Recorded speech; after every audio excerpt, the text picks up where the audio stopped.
تو ہم یہ کہہ رہے تھے کہ پہلا قول یہ ہے کہ ہا کی ضمیر کا جو مرجع ہے وہ مراحیز کی طرف ہے، اور مراد یہ ہے کہ ہم ان مراحیز کو استعمال نہیں کیا کرتے تھے، اس سے اعراض کر لیا کرتے تھے، اور جو لوگ بنانے والے ہیں ان کے لیے ہم استغفار کیا کرتے تھے۔ لیکن اس پر ایک اشکال علامہ سیوطی رحمۃ اللہ علیہ نے خود ہی کیا ہے اور بھی دوسرے لوگوں نے کیا ہے کہ اصل وہ مراحیز بنانے والے تو کفار تھے، تو کفار کے لیے استغفار کرنے کا کیا مطلب ہے؟ استغفار تو جو ہے اہل ایمان کے لیے کیا جاتا ہے، کفار کے لیے نہیں کیا جاتا۔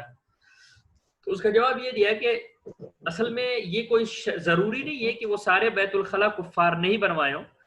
بلکہ کچھ اپنے لوگوں نے بھی بنوائے تھے، اور وہ شاید جو ہے ان کو اس کا خیال نہیں تھا، اس ممانعت کا علم نہیں تھا، تو اس لیے جو ہے ابو ایوب انصاری رضی اللہ تعالیٰ عنہ فرماتے ہیں کہ ہم جو ہے اس میں استنجا نہیں کیا کرتے تھے، اس بیت الخلاء میں نہیں جاتے تھے، کہیں اور جا کر کے استنجا کرتے تھے، اور بنوانے والے لوگوں کے لیے ہم لوگ استغفار کر لیا کرتے تھے۔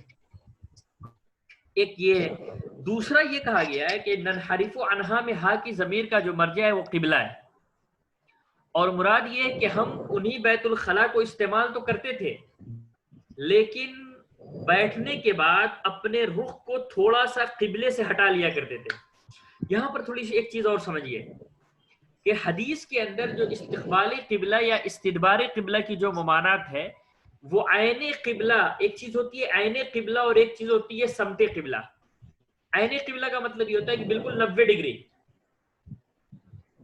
عین قبلہ کا مطلب یہ ہوتا ہے کہ بالکل 90 ڈگری آپ جو قبلے کی طرف رہیں، بالکل اسٹریٹ۔ اور سمتی قبلہ کا مطلب یہ ہوتا ہے کہ جو قبلے کا جو رخ ہے ادھر جو ہے آپ اپنا رخ کریں۔ تو احادیث کے اندر جو استقبال قبلہ یا استدبار قبلہ کی جو ممانعت ہے، یہ ممانعت بالکل عین قبلہ سے آپ جو ہے وہ عین قبلہ کی طرف آپ استقبال کریں یا استدبار کریں، اس کی ممانعت ہے۔ قبلے کی طرف اگر آپ رخ کرنے کے بعد دائیں یا بائیں تھوڑا سا مڑ جاتے ہیں 20 ڈگری یا 30 ڈگری، اور پھر آپ استنجا کر لیتے ہیں، تو یہ ممانعت میں شامل نہیں ہوگا، اس میں کوئی حرج نہیں ہے۔ بات سمجھ رہے ہیں کہ نہیں؟ جی مولانا سمجھ رہے جی۔ اہل مکہ کے لیے ہوتا ہے، وہ تو عین قبلہ کا ایک مطلب یہ کہ بالکل آپ قبلہ کے سامنے درمیان میں کوئی چیز حائل نہ ہو، وہ ہم نہیں بیان کرنا چاہ رہے۔ ہم اہل مکہ کے علاوہ جو لوگ ہیں ان کے لیے عین قبلہ اور سمت قبلہ کیا ہوتا ہے وہ بیان کر رہے ہیں۔ اہل مکہ اور دوسرے لوگوں کے لیے جو عین قبلہ اور سمت قبلہ ہوتا ہے وہ ایک الگ چیز ہے،